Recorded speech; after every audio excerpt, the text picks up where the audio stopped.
times when you might feel aimless. You can't see the places where you belong, but you will find that there is a purpose.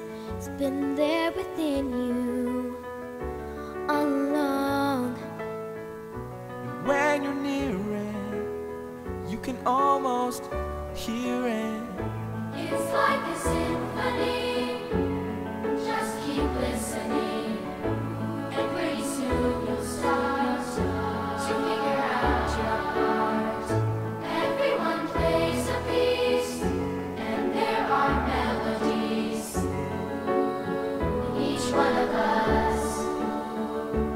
Oh, it's glorious.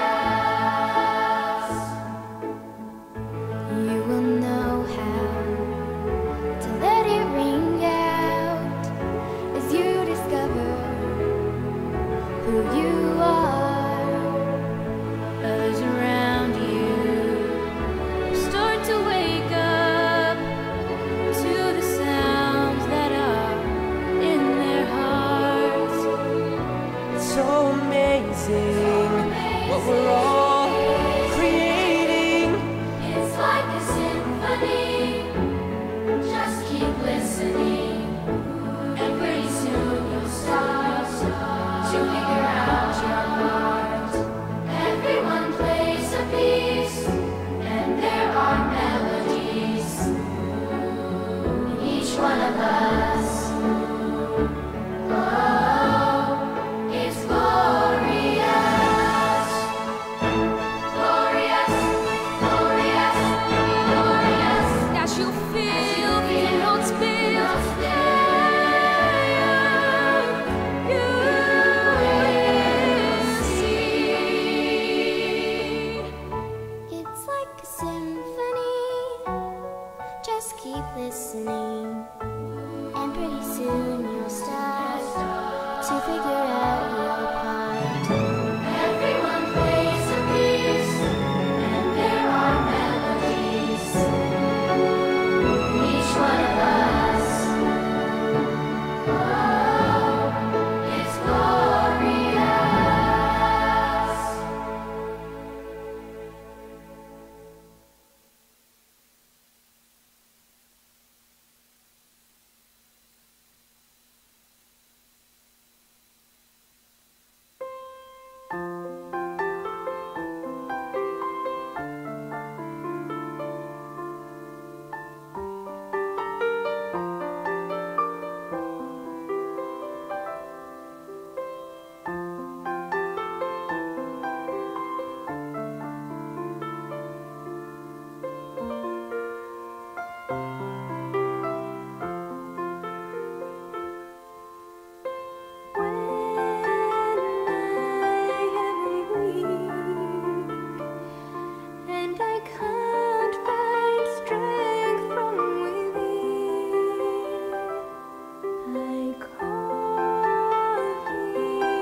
fl-isem tal-Missier u tal-Iben u tal-Ispirtu Santu. Amen. Nitolbu. Missier Qaddis, nitolbuk biex tibgħat l-Ispirtu tiegħek il-lejla f'nofs id-djar tagħna magħluqa. L-Ispirtu ta' ibnek il-Għażiż li jurina idejh mitquba il-kustat minn fut. Biex għal darb'oħra nagħmlu esperjenza tal-għotja tal-imħabba kbira li inti urejtna f'ibnek il-Għażiż. Nitolbuk, Missier Qaddis, għatina li napprezzaw il-komunità ta' ħutna li jemnu. Għatina li qatt ma noħorġu minn din il-komunità u jekk jiġrilna li xi darba nitbedu nerġgħu lura bħal m'għamel Tumas biex aħna wkoll miegħu bħalu inkunu nistgħu mhux biss ngħidulek imma nħossu fil-fond tal-qalb tagħna tal-persuna tagħna illi inti l-mulej tagħna, inti Alla tagħna li tgħix wis-saltan għal dejjem ta' dejjem. Amen. Qari mill-Evanġelju skont San Ġwan. Dakinhar fil-għaxija fl-ewwel jum tal-ġimgħa meta d-dixxiepli kienu flimkien imbeżza mill-lut bil-bibien magħluqa, ġie Ġesu u qgħad f'nofshom u qalilhom Isliem għalikom. Kif qalek urihom idejh u ġenbu. Id-dixxiepli ferħu meta raw lill-mulej. Imbagħad Ġesu tenna jgħidilhom Isliem għalikom. Kif il-Missier bat lili hekk jien nibgħat lilkom. Kif qalek nefaħ fuqhom u qalilhom ħudu l-Ispirtu Santu. Dawk li taħfrulhom dnubithom ikunu maħfura u dawk li żommuhomlhom ikunu miżmuma. Tumas, wieħed mit-tnax jgħidulu t-tewmi, ma kienx magħhom meta ġie Ġesu. Għalhekk id-dixxiepli l-oħra qalulu rajna lill-mulej.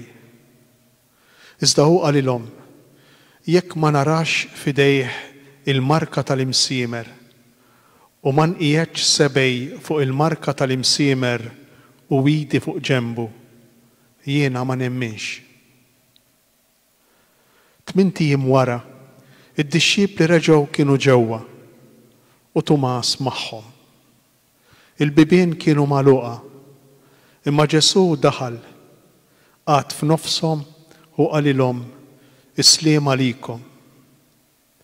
Imbagħad qal lil Tumas, ġib sebek hawn u wara jdejja u ressa idek u qiegħda fuq ġenbi. Tkunx bniedem bla fidi, iżda emmen. Wieġeb Tumas u qallu, mulej tiegħi u Alla tiegħi. Qallu Ġesu, emmint għax rajtni, ħenjin dawk li ma rawx u emnu. Hemm ħafna sinjali oħra li Ġesu għamel quddiem id-dixxiepli tiegħu u li mhumiex imniżla f'dan il-ktieb. Iżda dawn inkitbu sabiex intom temnu li Ġesu hu l-Messija li ben ta' Alla u biex bit-twemmin tagħkom ikolkom il-ħajja f'ismu.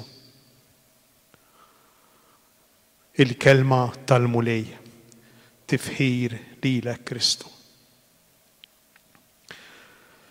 Il-lejla tajba lil kulħadd mela illum huwa it-tieni ħadd tal-għid dak li konna nsejħulu fil-liturġija Domenika inalbis il-ħadd tal-libsa l-bajda għaliex l-ewwel Kristjani meta kienu jitgħamdu fil-lejl tal-għid kienu jdumu ġimgħa sħiħa sa-tieni ħadd tal-għid sa Domenika inalbis lebsin bil-libsa l-bajda kienu jkunu nsara li jitgħamdu adulti lebsin bil-libsa l-bajda sinjal tal-persuna ta' Ġesu li huma libsu it-twelid ġdid f'Ġesu li huma rċevew permezz tal-magħmudija, permezz tat-tgħaddis tagħhom fl-ilma tal-Magħmudija.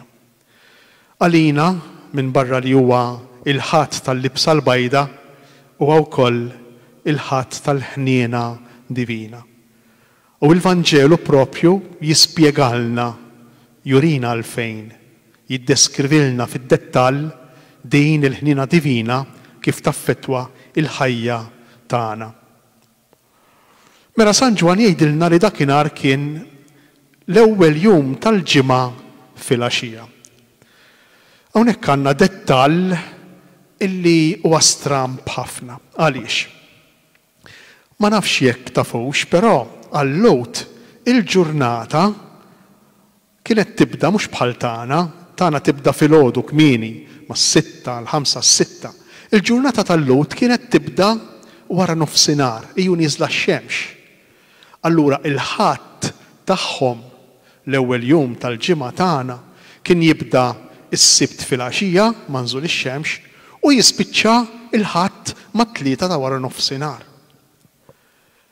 Allura San Ġwan kieku rid ikun preċiż kont il-kalendarju ludi, illum ma kienx jgħidilna illi dakinhar fil-għaxija, jiġifieri fl-ewwel jum tal-ġimgħa il-ħadd meta jqum Ġesu mill-imwiet fil-għaxija, imma kien jgħidilna it-tnejn fil-bidu tal-ġurnata, għax il-ġurnata kienet tibda fil-għaxija. Allura għalfejn San Ġwan jaqleb u flok li jgħidilna li kien it-tnejn fil-bidu tal-ġurnata, jgħidilna li kien il-ħadd fil-għaxija. Ma ninsewx illi kif smajna fil-Vanġelu tal-ħadd li għadda, il-ħadd filgħodu kmieni mas-sebħ, filgħodu kmieni mas-sebħ, Marija ta' Magdala tmur tiġri ħdejn il-qabar, jgħidilna kif kien għadu dlam jgħidilna l-Vanġelu. Dik il-ġurnata tal-ħadd filgħodu kmieni, issa illum San Ġwan jirrakkontalna x'ġara il-ħadd fil-għaxija. Imma flok li jgħidilna li huwa t-tnejn fil-bidu tal-ġurnata ta' tnejn, jgħidilna li kien il-ħadd fil-għaxija. X'irid jgħidilna b'dan id-dettall? Ara taħsbu li ħasbal San Ġwan?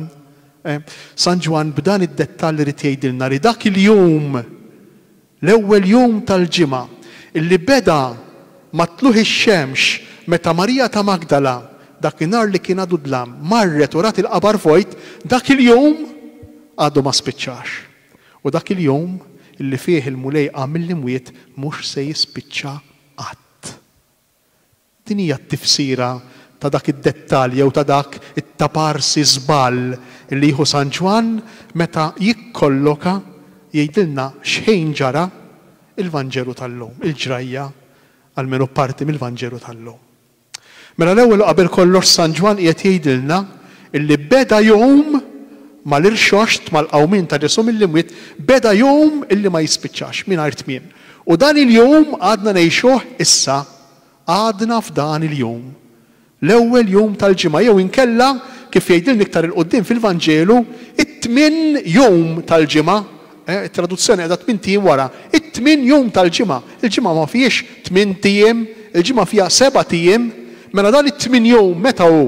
Huwa dan il-jum glorjuż. Dan il-jum li kważi lilna joħroġna l-barra miż-żmien ordinarju, mill-ħin tal-istorja, mill-kronos, u jitfana fi żmien speċjali, fi żmien tal-grazzja. Jitfana fil-jum illi m'għandux tmiem, il-jum tal-qawmin ta' Ġesu mill-mewt. Imma minkejja illi id-dixxipli kienu f'dan il-jum li ma jintemx, id-dixxipli kienu imbeżżejn, jgħidilna l-Vanġelu, imbeżżejn mill-Lut bil-bibien magħluqa. Forsi din ix-xena tad-dixxipli magħluqejn fid-dar u imbeżżejn nistgħu nifhmuha ftit iktar f'dawn il-ġranet. Magħluqejn fid-dar u imbeżżejn. Interessanti. Id-dixxipli kienu mbeżżejn mill-Lut, jien taħna min xiex qegħdin nibżgħu. Min xiex qegħdin nibżgħu. Kull wieħed u kull waħda minna għandu l-biżgħat tiegħu. Forsi xi ħadd minna qiegħed jibża verament mill-virus u x'hekk. Bħal bqija tad-dinja aħna wkoll qed ngħixu din it-teddida.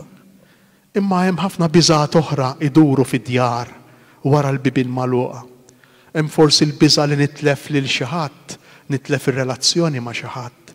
Hemm forsi l-biża' li nitlef ix-xogħol, hemm forsi l-biża' li nitlef il-flus, hemm forsi l-biża' illi t-tifel tiegħi jew it-tifla tiegħi jiġrila xi ħaġa, jiġrilu xi ħaġa.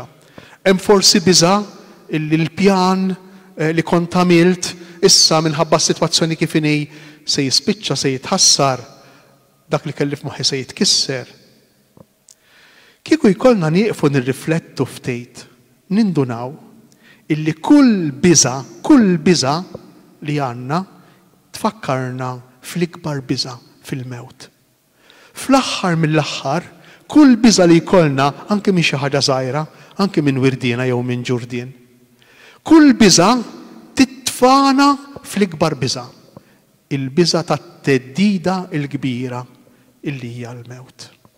U quddiem il-biża', quddiem kull biża', aħna kif inġibu ruħna. Hemm 3 modi, u xek, ħanidhom bl-Ingliż. Hemm fight, niġġieldu, hemm flight, naħarbu, u hemm freeze. Nibqgħu hemm imma staġnati mingħajr saħħa ma jkollna il-qalb nagħmlu xejn. U l-Apostli kienu qegħdin f'din it-tielet effe, il-freeze. Kienu magħluqa, impotenti. Jekk wieħed jaħrab il-flight ikollu tama li jeħles mit-teddida. Jekk wieħed jiġġieled il-fajt ikollu l-kuraġġ, l-entużjażmu li jikkumbatti mal-problemi tal-ħajja. Imma jekk wieħed jiffriża, jekk wieħed jistaġna, ifisser li qiegħed jistenna il-mewt jew it-teddida li tkun biex tiġi tibilgħu. U ħafna drabi aħna nsibuna f'din is-sitwazzjoni tal-Apostli, f'din il-biża'. Naħseb tajjeb li f'dan il-moment kull wieħed u kull waħda minna nistaqsu ftit kif tkun ir-reazzjoni tiegħi għat-teddida.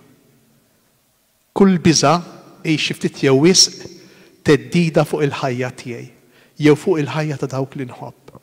Kif nirreaġixxi jien?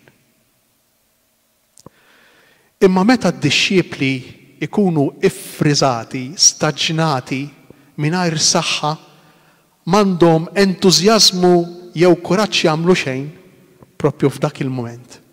F'dak il-mument ġie Ġesu u qgħad f'nofshom. Jekk iridu nkunu preċiżi fit-traduzzjoni, ġie Ġesu u waqaf f'nofshom. Għaliex waqaf il-verb waqaf? Għax Ġesu irxoxt, Ġesu ħaj u waqaf f'nofshom. Ġesu jiġi f'nofs il-biża' u jieqaf irxuxtat. Ġesu jiġi bil-qawwa tiegħu, bit-tama tiegħu, bid-don tal-ħajja ta' dejjem tiegħu. U din l-istampa ta' Ġesu ħaj, Ġesu irxuxtat li jiġi f'nofs il-biża' tagħna hija fundamentali għal ħajja mhux biss tagħna bħala nsara, imma l-ħajja ta' kull bniedem. Għaliex? Għax jekk għadna kif edna illi kull biża' anke minn wirdiena jew ġurdien, fl-aħħar mill-aħħar biża' li ninqeret biża' mill-mewt. Meta jiġi Ġesu qudiemi f'nofs id-dar magħluqa, wara l-bibien magħluqa għax imwerwer, għax imbeżza. Meta jiġi Ġesu qudiemi f'nofsna ħaj, ifisser li dik il-mewt li jien tant nibża minnha hija megħluba. Jekk iqfu nirriflettu ftit fuq din il-verità. Ejja nieqfu nirriflettu ftit fuq din il-verità. Jekk Ġesu huwa rxuxtat, jekk Ġesu huwa ħaj, mela l-biża' għalkemm il-kol kemm aħna jkollna esperjenza tagħha għax dajfin, imma l-biża' hija megħluba. Għaliex? Għax il-mewt hija megħluba. U allura bir-raġun Ġesu meta jiġi f'nofshom huma li huma mbeżżejn, huma li huma staġnati, li huma riġidi ma jistgħux jagħmlu xejn, m'għandhomx is-saħħa li jirreaġixxu, bir-raġun Ġesu jgħidilhom isliem għalikom, il-paċi magħkom, ħajkolkom il-paċi. Il-paċi tista' tiġi f'nofsna, tista' tiġi f'nofs il-biża' tagħna, tista' tiġi fid-djar tagħna magħluqa bil-bibien imsakra, meta aħna nemnu f'Ġesu ħaj, fi Kristu rxoxt.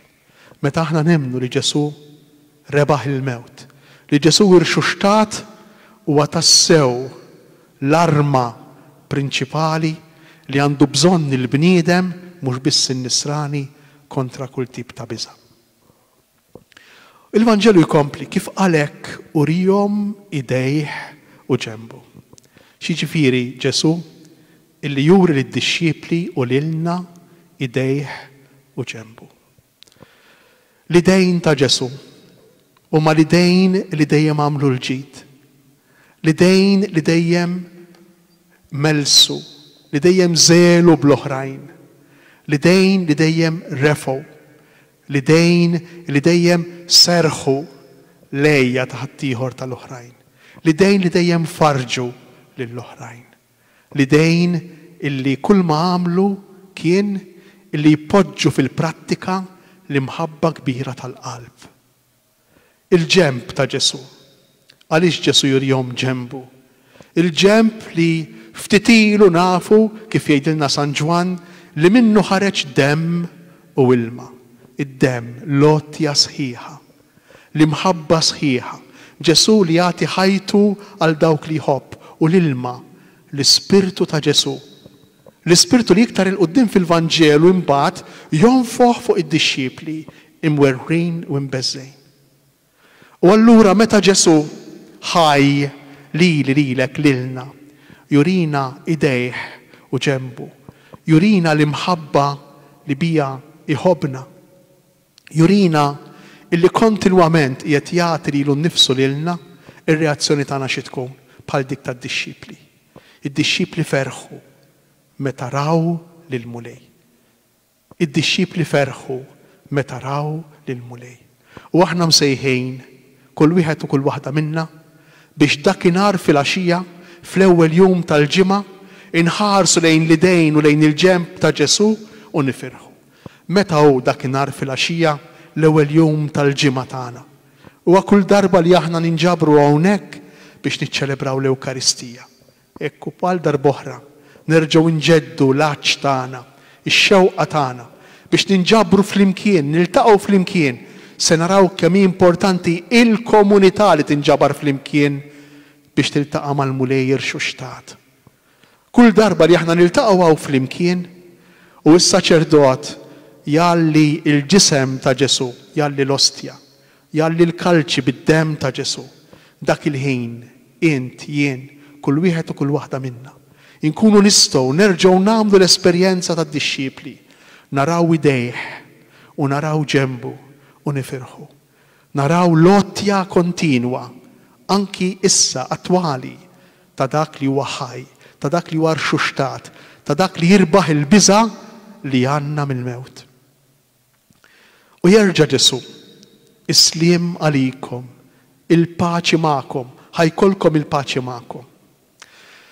Ma ninsewx illi din id-dera li għamel lil Ġesu lill-apostli u mhux biss imma lid-dixxiepli l-oħra bħala komunità hija l-ewwel waħda u l-ewwel darba li Ġesu qiegħed jiltaqa' magħhom wara illi 10 minnhom kienu ħarbu fil-passjoni, wieħed minnhom kien bijew u l-ieħor kien ċaħdu. Dan hu l-ewwel mument li jerġa' jiltaqa' magħhom il-koll flimkien. Allura kemm tagħmel sens dik il-kelma ta' Ġesu, il-paċi magħkom.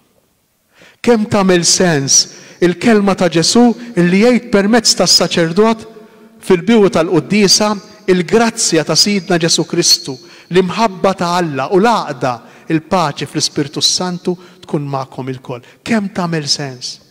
Wara ġimgħa li aħna wkoll nkunu bejna lil Ġesu, ċħadna lil Ġesu u ħrabna minn Ġesu. Kemm tagħmel sens? Imma Ġesu ma jorbot xejn ma sebgħu.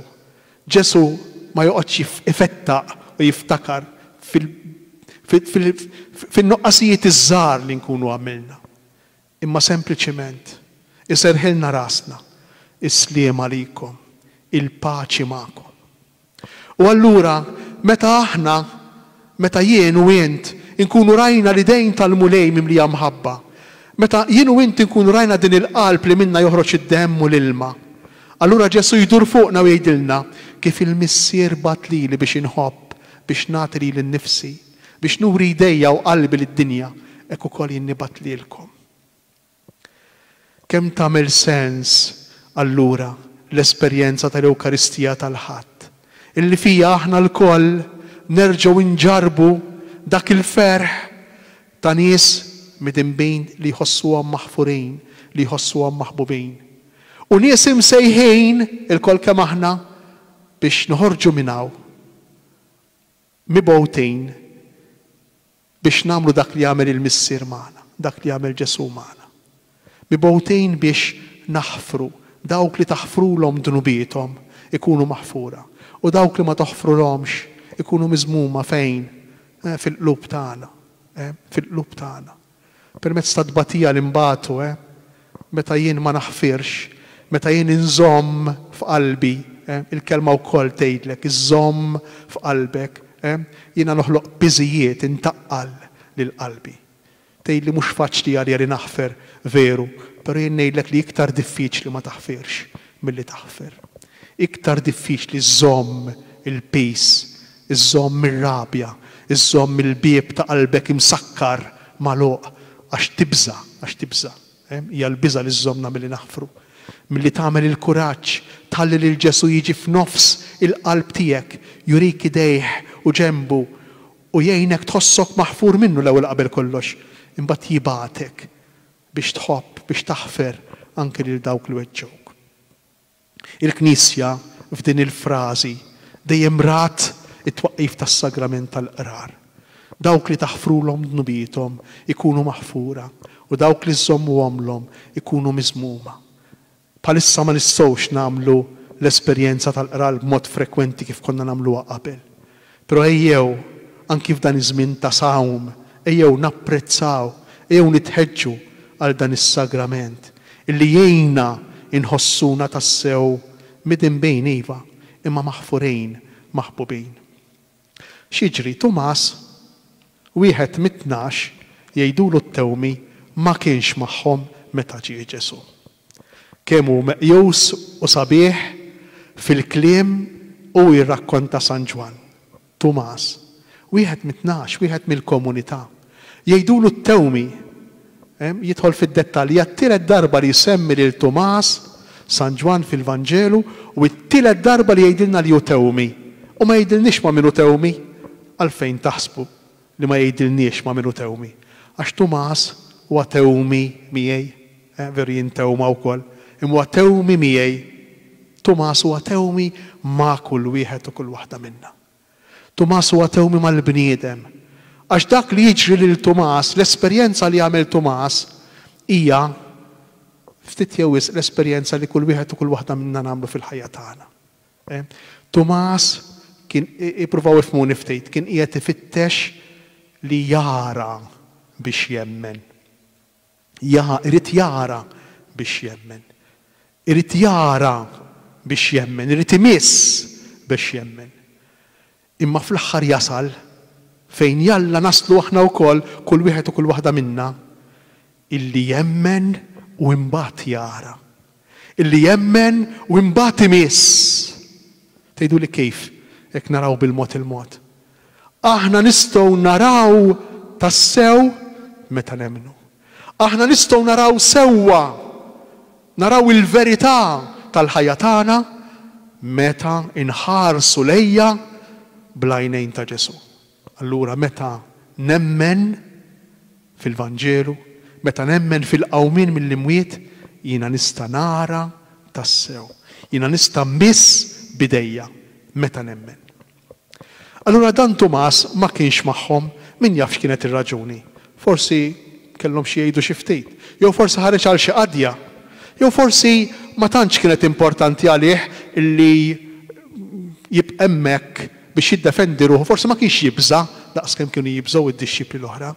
Il-fatt li ma kienx magħhom żgur li kellu xi ħaġa differenti minnhom.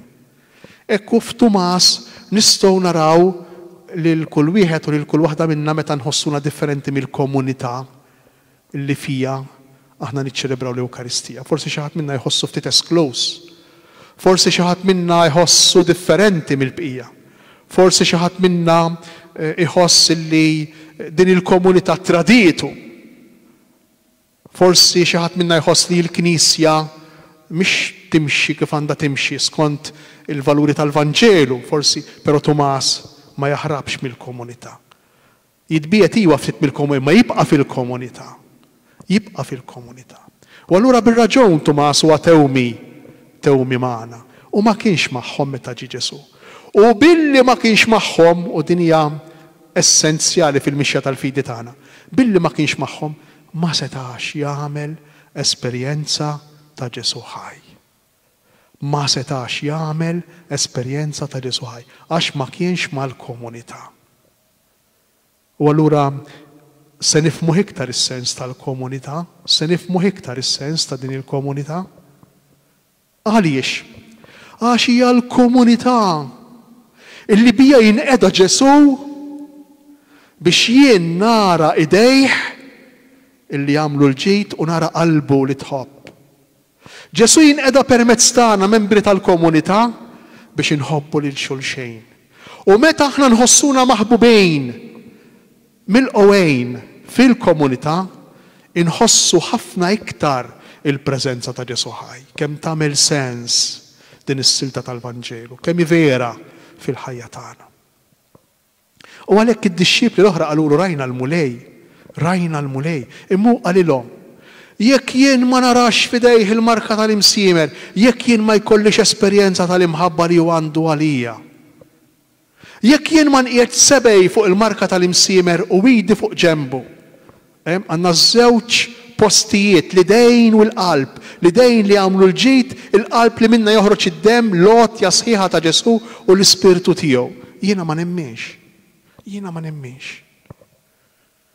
Interessanti din l-esperjenza ta' Tumas l-għaddejja tal-komunità li temmen, aħna s-saċerdoti, x'responsabilità kbira għandna, illi kultant flok li nuru din l-imħabba ta' Ġesu permezz ta' idejn li għamlu l-ġid u permezz ta' qalb li tħobb tassew, nuru r-rabja, nuru id-difetti tagħna personali, inħallu joħorġu il-problemi tagħna personali, flok li ngħinu lill-persuni tal-komunitajiet tagħna biex imissu l-idejn ta' Ġesu u jmissu l-ġemb ta' Ġesu billi jagħmlu esperjenza tal-imħabba li għandu għalihom permezz tal-persuna tagħna. Dan jista' jiġri lilna saċerdoti, imma jista' jiġri lil kull membru tal-komunità.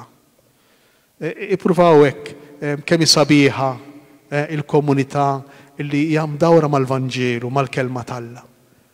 Hekk allura ma tbatix minnu l-ewwel minnu l-aħħar, ma tbatix bil-protagonizmu din il-komunità, ma tbatix bi-gradi u bl-iktar minnu l-iktar importanti, ma tbatix b'dawn l-affarijiet din il-komunità għax dawn huma valuri tad-dinja illi ma jorowx idejn li għamlu l-ġid, idejn li jħobbu u ġemb mim l-imħabba, ma jorowx dan. U flok qarbu lin-nies lejn il-komunità tal-fidi jbeduha. Hekk kemm hu importanti dan iż-żmien, hekk dan li aħna ħielsa, li aħna fih ħielsa minn ħafna espressjonijiet tal-fidi tagħna li forsi ma jkunux dejjem skont il-Vanġelu. Bil-forsi ħafna manifestazzjonijiet li kultant naqgħu forsi f'ta' minu l-aħjar, f'ta' minu l-aqwa, f'ta' minu dan ma joċ dan, mhux qiegħed fil-Vanġelu.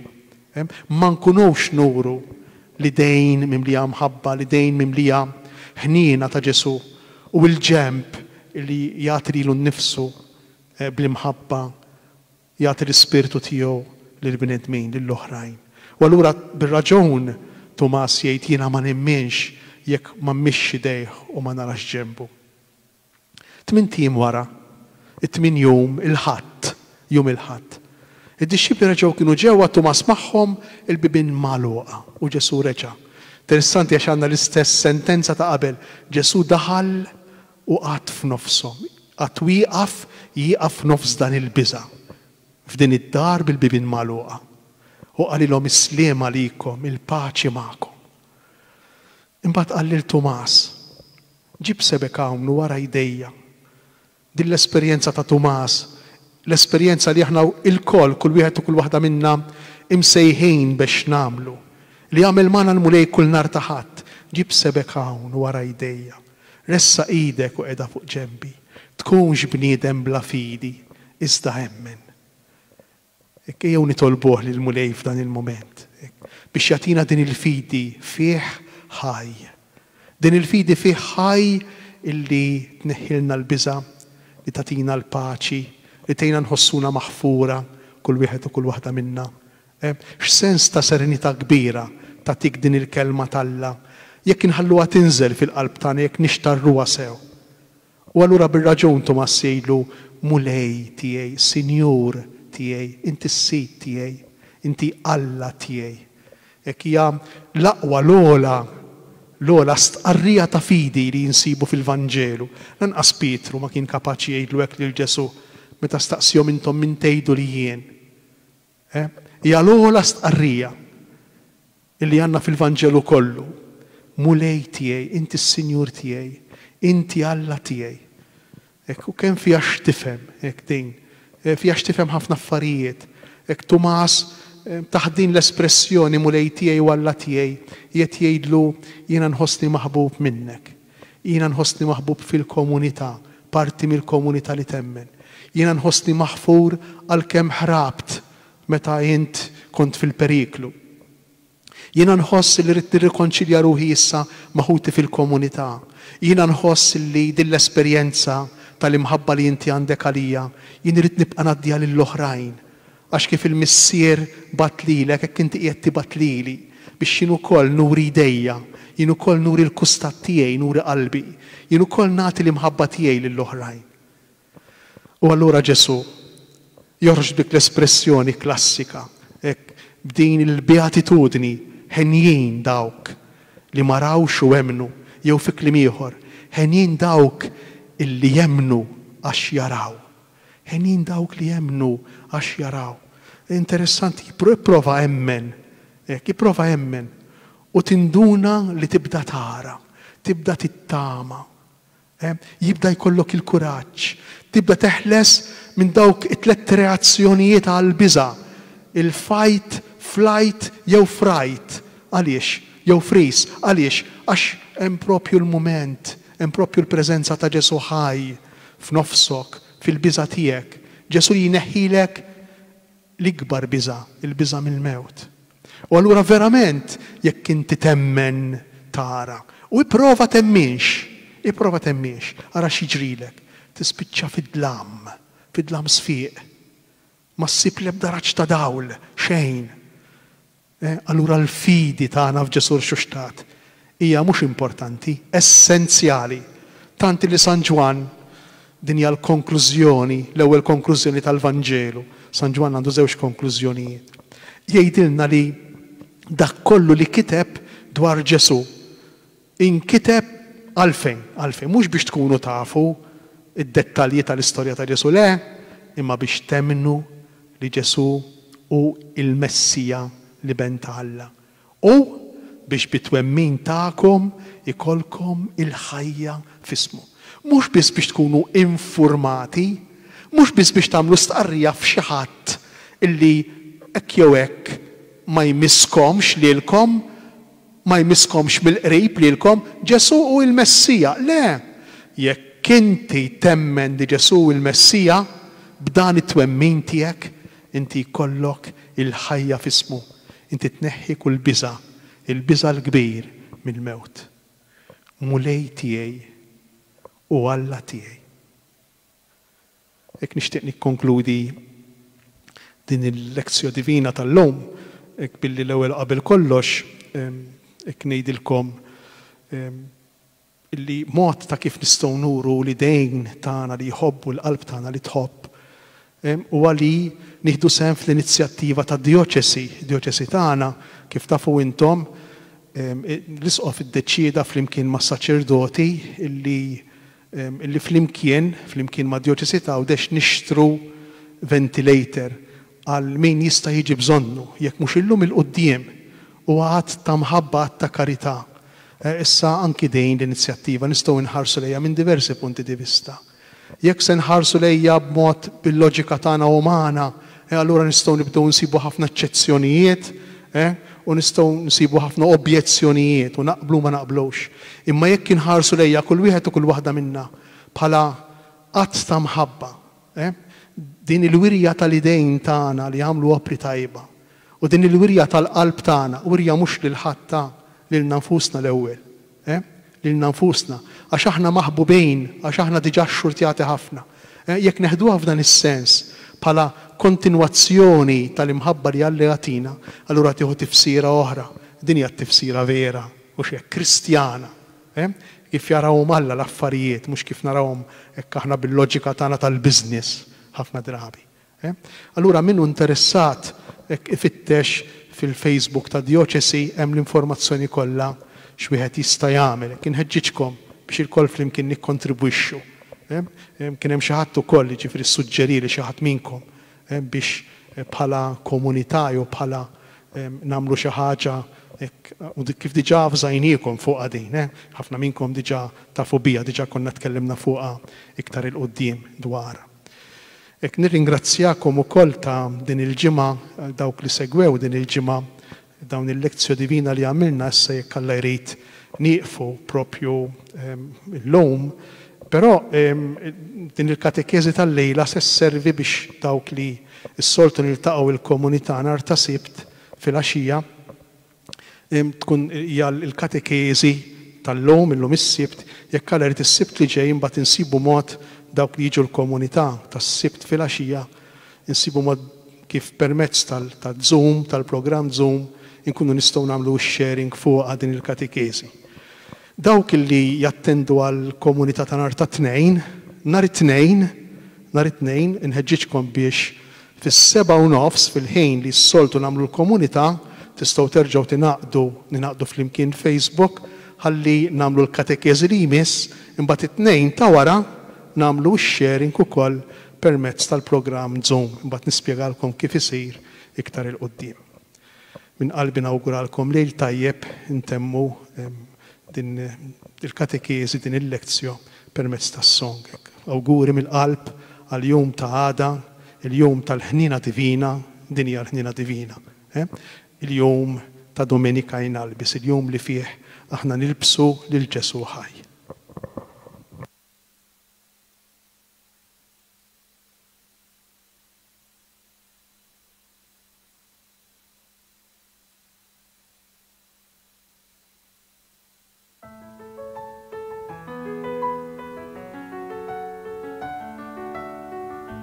There are times when you might feel aimless. You can't see the places where you belong.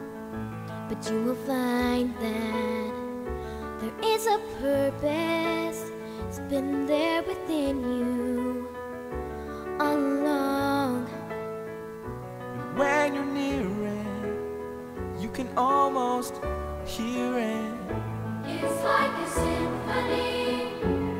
Just keep listening, and pretty soon you'll start to figure out your part.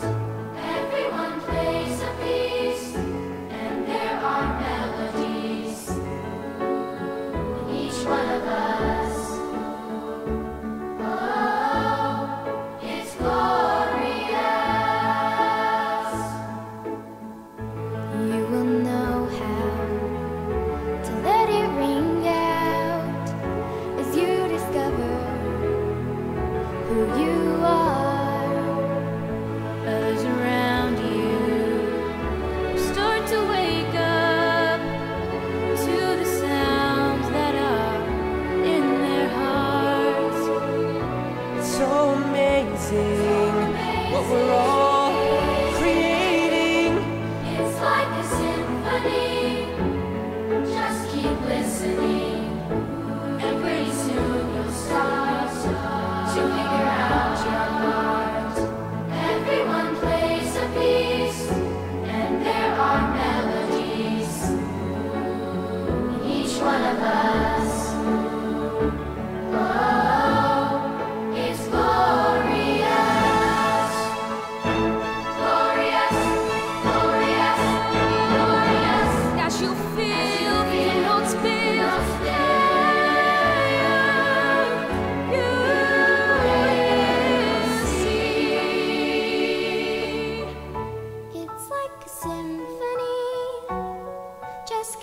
listening.